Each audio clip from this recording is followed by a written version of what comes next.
উনি যদি খাবার না খাবে 30 বছর পরে শরীরে রক্ত আসলো কোত্থেকে বলেন?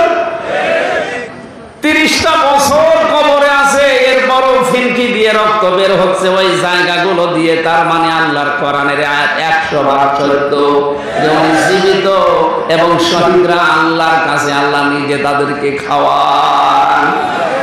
এই জন্য যারা একথা বলছেন, আজ মানুষের ভিতরে বিভ্রান্তি ছড়াচ্ছেন, অবশ্যই আপনি কিছু না কিছু মনে হয় খেয়েছেন।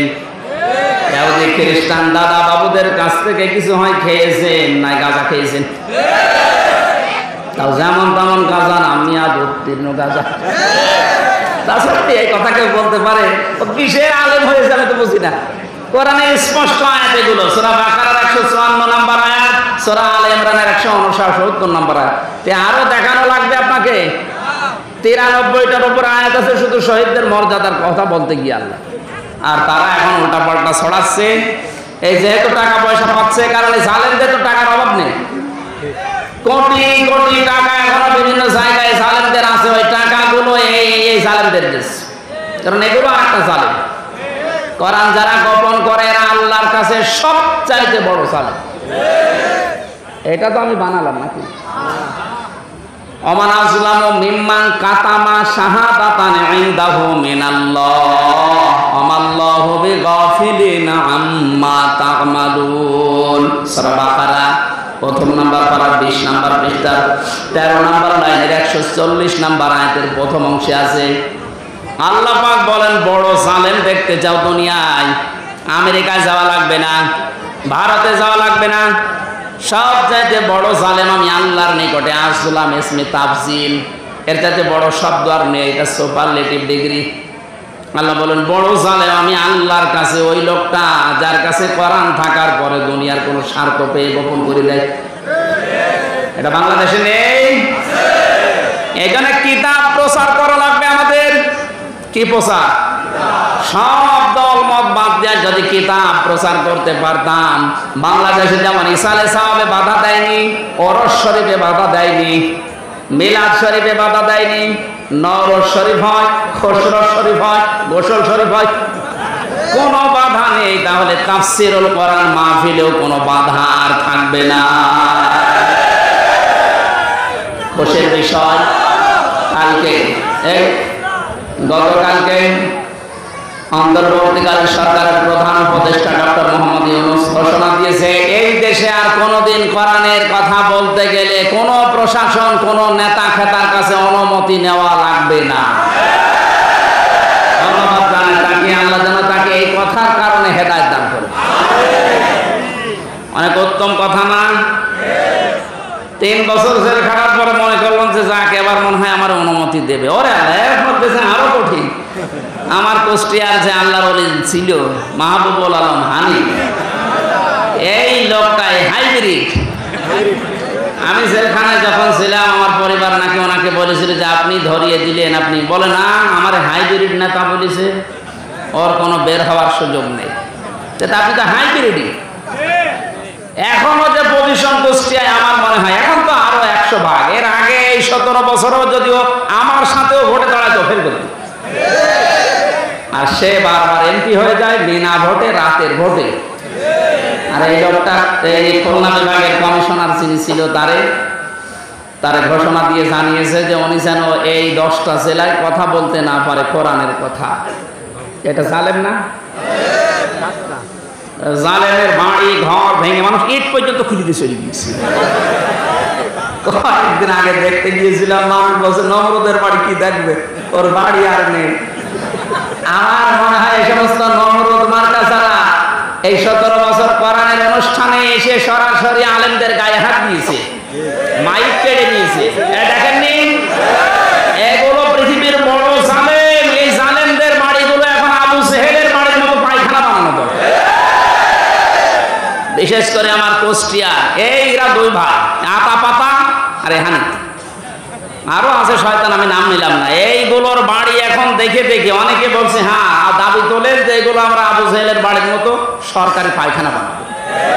জায়গাগুলো অভিশপ্ত। ওর বাড়ির আশপাশে যারা, তারাও এখন বরদোয়া করছে যে কি করতে জালেমের বাড়ির পাশে বাড়ি বানালাম।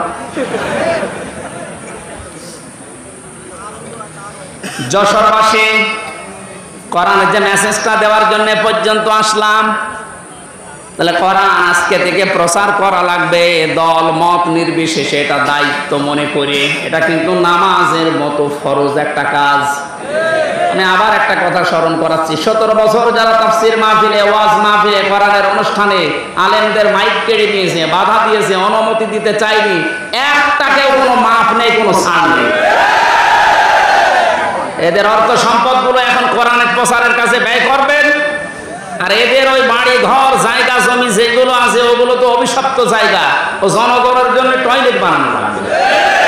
এইটাই হবে উত্তম বিচার। কারণ ও জায়গায় কেউ মানে বসবাস করতেও চাইবে না, কারণ জায়গাটা অভিশপ্ত। আমরা হজে গিয়েছিলাম, একটা জায়গা আছে, ওই জায়গা থেকে পেছন থেকে আওয়াজ দেওয়া হয় যারা মুআল্লিম, বলে এই জায়গা তাড়াতাড়ি পার হন, এটা গজবের জায়গা। তাহলে গজবের জায়গা তাড়াতাড়ি পার হওয়া দরকার। এই গজবের জায়গাগুলো আবু জেহেলের বাড়ির মতো টয়লেট বানানো দরকার। এমনকি সর্বোচ্চ গজবের জায়গা যেটা এদেশে মানুষ ভেঙে আগুন ধরিয়ে পুড়িয়ে দিয়েছে, ওই জায়গাটা এখন টয়লেট বানানো দরকার। আমি কাবা শরীফ তাওয়াফ করার পরে উপর দিয়ে ঘুরছিলাম, হঠাৎ করে পুলিশ আমারে, আমি বললাম ভাই এতক্ষণ তো ভালো ছিলাম, এখন আমার পেটে ব্যথা করছে। আমারে বলে ইয়া হাজিউল হুজ্জাত আইনা বিলাদুকা, হাজি দেশ কোথায়? যে তুমি বাংলাদেশ। বাংলাদেশ থেকে এসেছি। ওনার ভাষা দিয়ে আমারে বলছে আপনি জানেন না এটা কোন জায়গা? না তো। যে আবু জেহেলের বাড়ি, আপনি এখনো পায়খানা না করে দাঁড়িয়ে আছেন, তাড়াতাড়ি করে। আরে আল্লাহ, পায়খানা করে দেখি আমার পেটের ব্যথা ভালো হয়ে গেছে। তার মানে এই বাড়িগুলো এখন ওই রকম অভিশপ্ত, ওখানে গেলে কিছু না করলে পেটের ব্যথা ভালো হবে না। সে 32 নাম্বার বলেন আর 16 নাম্বার বলেন আর 48 নাম্বার বলেন, এই সমস্ত জায়গাগুলো এখন পায়খানা বানানো সব জনগণের দাবি।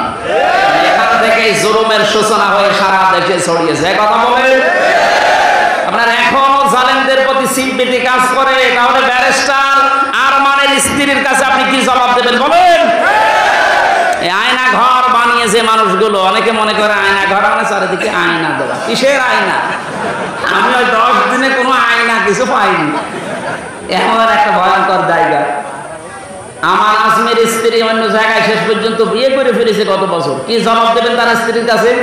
এখন আপনি জালেমের পক্ষে কথা বলেন?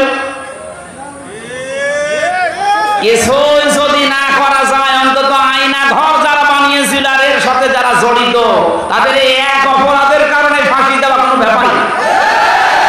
কত বড় জুলুম একটা! দুনিয়ায় বেঁচে থাকতেও জানে না যে আমি বেঁচে আছি কিনা। কখন জোহর হয়, কখন আসর হয়, কখন দিন হয়, রাত হয়, কিচ্ছু বোঝা যায় না। আমি মানুষ, এখনো পর্যন্ত বলে আমি কি করেছি যে আমি পালিয়ে যাবো? কি করেছে সামনে? কি করেছি তোরে আমি নিয়ে ওই জায়গায় তো মাত্র খালি তো 8 বছর না, শুধু 8 দিন আটকে রাখবো, এমনি মরে যাবে। এই খেলা হবে যে লোকটা বলেছিল এই কাওয়া, এই কাওয়ারে নিয়ে ওখানে আটকে রাখবো। এখনো পর্যন্ত বলে আমরা কি করলাম যে আমাদের পদত্যাগ করা লাগবে। আপনি টের পাচ্ছেন? টের পাচ্ছেন? আপনি আয়না ঘরে চলেন, আপনার ডিবি অফিসে চলেন। আহ্বান জানাচ্ছে, এটা যেহেতু রেকর্ড হচ্ছে, বাংলাদেশে শুধু ওই ডিজিএফআই এর যে আরবেন নিচে ওই মাটির আয়না ঘর না, এই শুধু এই কাউন্টার টেররিজম এই ডিবি অফিসে না, বাংলাদেশের বহু জেলাতে এখনো গোপালগঞ্জ সহ অনেক জায়গা আয়না ঘর আছে। এই জায়গায় এখনো মনে হয় মানুষজন আছে, যদি খোঁজ নেওয়া যায় পাওয়া যাবে। যারা আছে তাদেরকে এই মুহূর্তে মুক্ত করার দাবি জানাচ্ছি। এর চাইতে মানবতা বিরোধী অপরাধ আর হয় না। আল্লাহ আমাদের সম্মতি দান করুন। কোরআন প্রচার করতে গেলে গোপনকারী আল্লাহর ভাষায় জালেম। আমরা জালেম হতে চাই? সুতরাং তেলাওয়াতকৃত আয়াতটা সামনে রেখে, যেহেতু তাফসীর লিখেছেন, হক আদায় করার একটু চেষ্টা চালাচ্ছি। সব বাদ দিয়ে দিলাম। আপনারা তাফসীরে ফি জিলালিল কোরআন আর ইবনে কাসির এই দুইটা একটু যদি পান, সূরা আরাফের এই প্রথম 1, 2, 3 আয়াত একটু দেখে নেবেন, তাহলে আমার এই কথাগুলোর অর্থ খুঁজে পাবেন। সূরা আত-তাওবা 111 নম্বর আয়াত, একটা মাত্র আয়াত পড়েছি। দেখি আমরা আয়াতের ভেতরে কি পাই। জবান খুলে পড়েন। একটু বসেন, আপনারা অনেকক্ষণ বসে আছেন, অনেকের বিভিন্ন জায়গায় যেতে মনে পড়ছে না। আর একটু সময় দেওয়া যাবে না? আউযু বিল্লাহ বিল্লাহি মিনাশ শাইতানির রাজিম বিসমিল্লাহির রহমানির রহিম ইন্নাল্লাহা আশতারা মিনাল মুমিনিনা আনফুসাহুম ওয়া আমওয়ালাহুম বিআন্না লাহুমুল জান্নাহ। সাদাকাল্লাহুল আযীম। আল্লাহ পাক বলেন, অবশ্যই আমি আল্লাহ, এই আল্লাহর কথা শোনাচ্ছি, খুব খেয়াল করি। অবশ্যই আমি আল্লাহ কিনে নিয়েছি, ক্রয় করে নিয়েছি মুমিনদের কাছ থেকে, তাদের জান এবং মাল বিনিময়ে তাদেরকে জান্নাত দিয়ে দিয়েছি। চারটা কথা পেয়েছি আয়াতে। কয়টা? আপনারা শুনছেন তো? এখানে সরাসরি কিনা বেচা চলছে। কিনতে চাচ্ছেন কে? তাহলে এখানে ক্রেতার নাম কি বলে? আর বলে বিক্রেতাকে